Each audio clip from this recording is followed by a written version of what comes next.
दिनांक 5 अगस्त 2026 को महेश मीना की संदेहास्पद मृत्यु हो जाती है। मृत्यु के उपरांत जब घर वालों से रिपोर्ट दी जाती है तो उन्होंने कहा कि इसकी तबीयत खराब होने से मृत्यु हुई है। इस चीज़ पर एक मर्ग दर्ज किया जाता है। मर्ग दर्ज करने के बाद जब मर्ग में मृत्यु के कारण की खोज की जा रही थी, उसी दौरान जिस तरह के हमारे पास वक्तव्य आए, वक्तव्यों में ये विरोधाभास पाए जाने पर पुलिस को हत्या की आशंका हुई। हत्या की आशंका होने पर उनके परिवार वालों से संपर्क किया गया।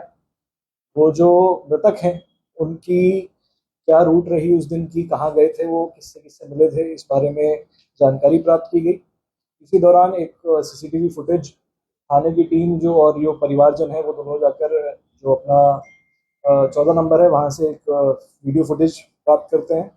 वीडियो फुटेज में जो मृतक हैं उनके साथ उनकी पत्नी और एक दो लड़के और दिखते हैं।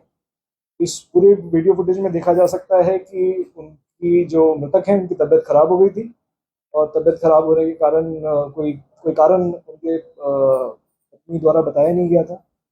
फिर इसकी पूरी जानकारी की गई तो ये सामने आया कि जो मृतक हैं उनकी पत्नी कविता मीना उनको उनकी कोई इलाज चल रही थी। उसके इलाज के संबंध में खुद को दवाई दिलवाने के लिए अपने पति को बोराज लेकर गई थी मोटरसाइकिल पे।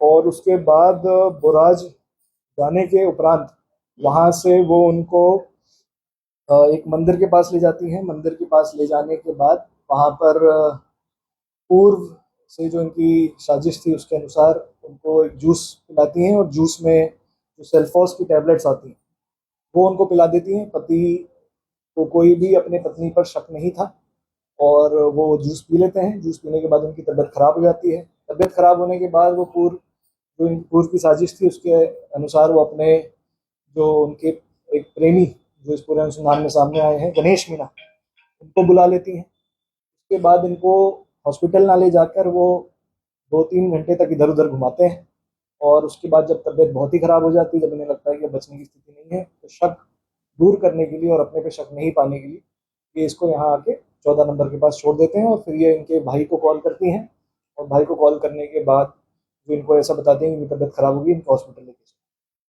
इस पूरी वारदात की जब मोटिव या जो इनका क्या कारण है इस वारदात को करने के बारे में पूछताछ की गई और इनके टेक्निकल डिटेल्स को निकाला गया तो ये सामने आया कि ये जो इनकी पत्नी है कविता मीना, उनका किसी गणेश मीना जो इनके मोहल्ले में ही रहता था उसके साथ पूर्व से 5-6-7 सालों से संबंध में थी। इनके साथ शादी करना चाहती थी पर घर वालों के दबाव में आके इनकी शादी ये जो मृतक हैं अपने महेश मीना उनके साथ कर दी जाती है।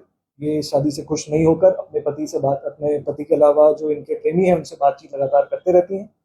और उसी दौरान इनकी प्लानिंग ये होती है कि जो मृतका है उनके पीआर में किसी ने 1-1.5 महीने पहले कोई सल्फोस खा लिया था, तो उससे इनको एक आइडिया लगता है कि इस तरह की चीज़ कर सकते हैं। तो इनका जो प्रेमी है वो ये कहता है कि इसको सल्फोस की दवाई दे दे, इससे ये जहर खा लेगा और उसके बाद फिर इसकी मृत्यु हो जाएगी, फिर मैं तुझे साथ में रख लूँगा। ऐसी ऐसी चीज़ इनकी प्लानिंग थी। इस पूरे वारदात को खोलने में जो अपने बीकेआई एसएचओ हैं उन्होंने काफ़ी तत्परता दिखाई कि जब ये दर्ज हुआ था तब ये मर्ग की स्थिति में था, परंतु जब उन्होंने मर्ग की जांच करी तो उसमें कुछ ऐसे तथ्य आए जिससे पुलिस को शक हुआ और हमने बिना इस चीज़ को इस मृतका की पत्नी के को ज़्यादा अलर्ट करते हुए इसकी जो एक तरीके से गुप्त तरीके से जांच शुरू कर दी थी। गुप्त जांच में इनके पिता से भी सहयोग लिया गया था कि इनकी उस दिन कहाँ इनको बुलाया गया था, किस तरह की बातचीत सामने आई थी और उसको हमने डेवलप करते करते जब हमारे पास सारे सबूत आ गए तो एक हत्या का मुकदमा इनके खिलाफ दर्ज किया गया। हत्या के मुकदमे में जब इनसे पूछताछ की गई, इन पे शक हमारे पास इतने एविडेंसेस आ गए थे कि इन पे पूछताछ के लिए इनको लाया जा सके। इनसे पूछताछ की गई, मनोवैज्ञानिक तरीके से जब पूछताछ की गई एवं इनके सामने जो इनके टेक्निकल डिटेल्स हैं वो लेकर हम जब इनके सामने आए तो हमारे सामने ये पूरी वारदात जो है खुल के सामने आई।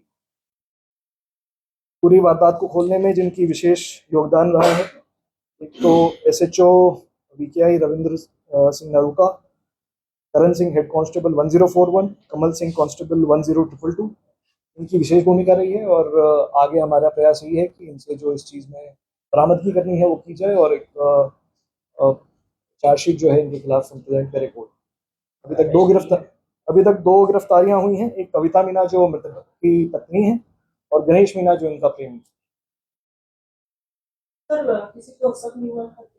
नहीं, बिल्कुल, जैसे मैंने आपको बताया कि जब इनकी मर्ग दर्ज हुई थी तब तो घर वालों को शक नहीं था, उन्होंने मान लिया था कि किसी बीमारी की वजह से या किसी वजह से इनकी तबीयत बिगड़ी और तबीयत बिगड़ने के कारण इनकी दौरान जब इनको इलाज के लिए जा रहे थे तब इनकी मृत्यु हो गई थी।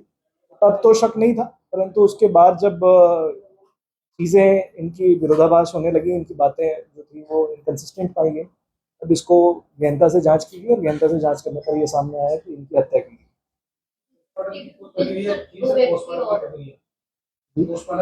बिल्कुल, पोस्टमार्टम हुआ है। पोस्टमार्टम की प्रक्रिया में जो इनका मतलब जो विसरा है वो कलेक्ट किया गया है, उसको एफएसएल भी भेजा गया है और एफएसएल से अब हम ये हमारी बात भी चल रही है कि जल्द से जल्द उसकी जो जांच रिपोर्ट है वो हमारे पास आ जाए ताकि अपन फाइल पे भी ले लें और जो हमें जो पॉइजन हमारे सामने आया है उससे अगर वो मैच करता है तो ये हमारे लिए बड़ी स्ट्रॉन्ग एविडेंस साबित है। अभी तक उनका कोई इंटेंशन इस चीज़ को लेके नहीं आया है कि उनको इस चीज़ के बारे में ज्ञात हो कि ऐसी कोई साजिश हो। उनको वो जो गणेश मीना है उसके वहाँ के आसपास के लोग बताए जा रहे हैं, जो उसने लेके आया था कि किसी की तबीयत खराब हो गई, उस बारे में भी जांच चल रही है। अगर उनके उनके भी खिलाफ कोई ऐसी इंटेंशन आती है कि इनकी उनको जानकारी थी या ज्ञात था उनको कि इस तरह की कोई साजिश चल रही है, परंतु ऐसा अभी तक कोई सामने नहीं आया, अगर आता है तो उनके खिलाफ कार्रवाई